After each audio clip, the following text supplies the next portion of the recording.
Hey.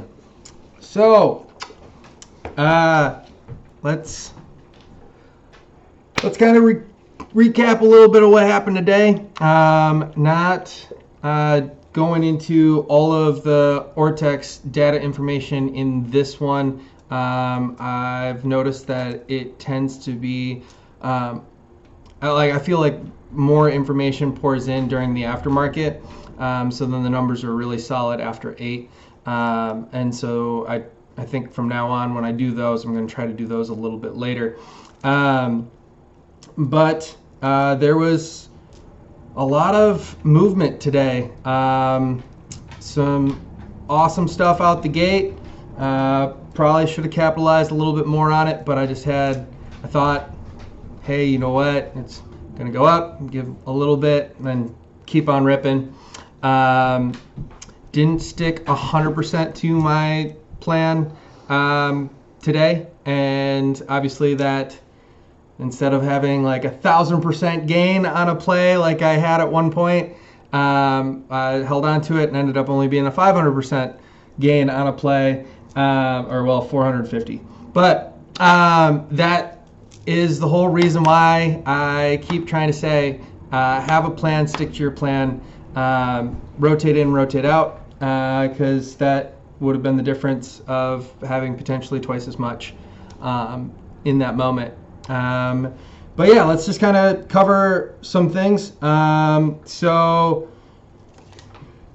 one of the things that I usually try to mention when I break down a lot of that information is the threshold list. If you're not familiar with the threshold list, it has to do with failures to deliver, where market makers, for those that borrow shares, they don't actually have the shares backed up, and so they fail to deliver on those shares. When that happens a certain number of times, and it's a certain percentage, it ends up causing that stock to go on the threshold list. And if that's on the list for a certain amount of time, then it kind of gets forced to deliver on those. And just being on that list is never a good sign for market makers. So typically when someone is on that list, so far from what I've noticed, statistically, it looks like whenever someone's on that list and there's a short interest, high utilization, and high cost to borrow, there tends to be an upward movement fairly soon. So a few of those plays that were profitable today, BBIG is one that just people keep talking about. That one ripped right out the gate this morning. Let's see, there was a few plays up 450%, up 400%, up 350%. So BBIG is still on the threshold list. I'll kind of update more information on that one tonight. SPRT is on the threshold list still. That one kind of had me a little bit worried for most of today, and then it just took off into close, and it's up in the after hours another additional, well, it was at 1.10%. Now it's up 3% in the after hours. I feel like that one tomorrow could be really exciting. I did capitalize on that last second rip in case aftermarket didn't go so great.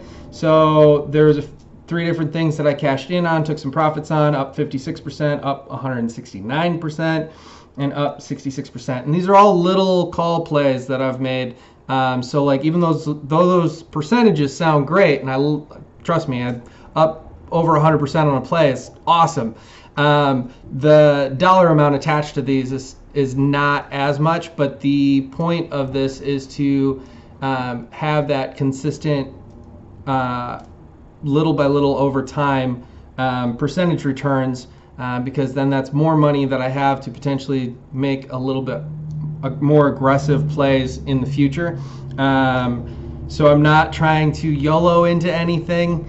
I'm simply just trying to take, I guess, my girlfriend thinks it's 100% gambling, but it's more of like a statistical bet. Yeah, it's a statistical bet based on high utilization, high short interest, high cost to borrow, threshold list, and then other chart factors, which then feels less like a bet and more of a educated guess.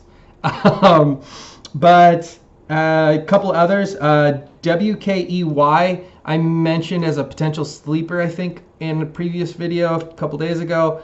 That was a newly added threshold list item, but it didn't have any Ortex data, which made it a little bit harder for me to make a play on that one. But I did do a small play on it, and then right when it started to move upward, I got up 21% and just cashed out. That one continued, and I don't know what it's at now, but because I can't pull data on that one, I just don't want to fly into anything blind.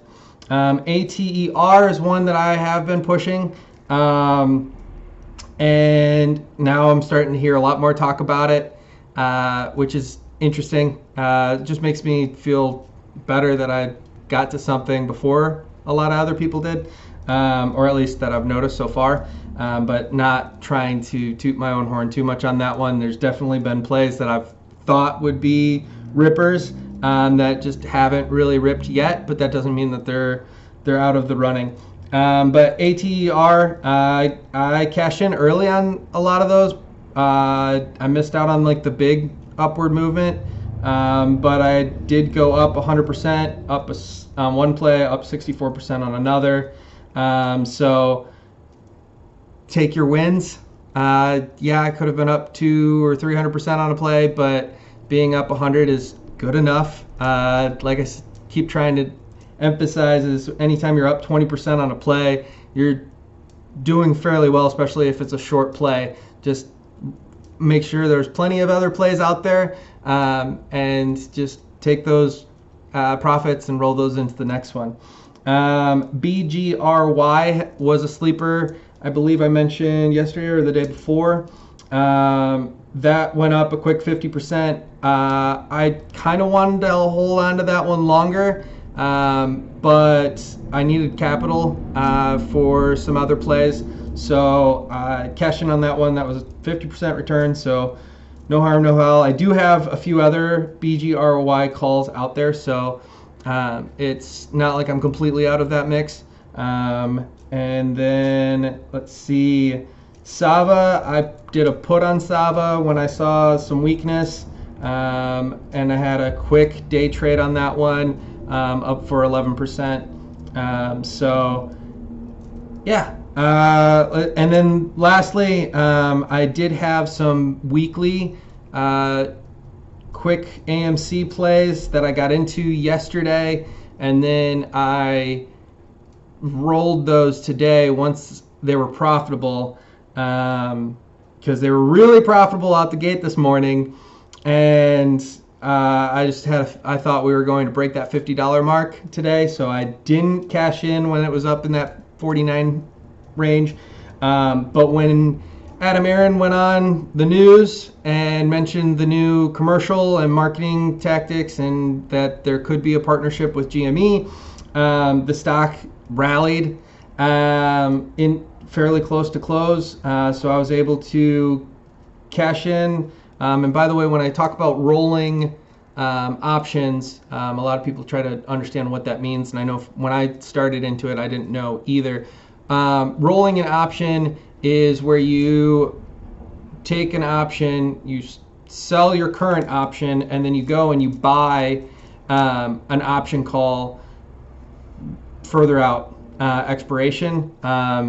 Typically I try to keep, I know it ends up being more expensive, so I might not have as many plays or as many option calls in a further out time frame, but it tends to, if you do it that way, I feel like you picked that strike price for a reason, but there typically you can also, you don't have to stick to that, where you roll your call from, say, like today for instance, I had 55s that expired on the 10th, this Friday, at 70 cents per call. I cut that in half, and I rolled at 102 when it ran up, so I was 45% return on that. I cut that in half and rolled that into September 17th. And then typically, depending on what's going to happen, I always prefer extra time than not enough time. So if I do have some big movement upwards tomorrow, the other half I'll probably cut and put into October monthlies. And so the rolling aspect of things is where you just take whatever it is, even if it's at a loss. So for instance, if they were down money, selling that and putting it into a further call with the idea that I'd be able to make some of that back up. That's kind of the premise when it comes to rolling options.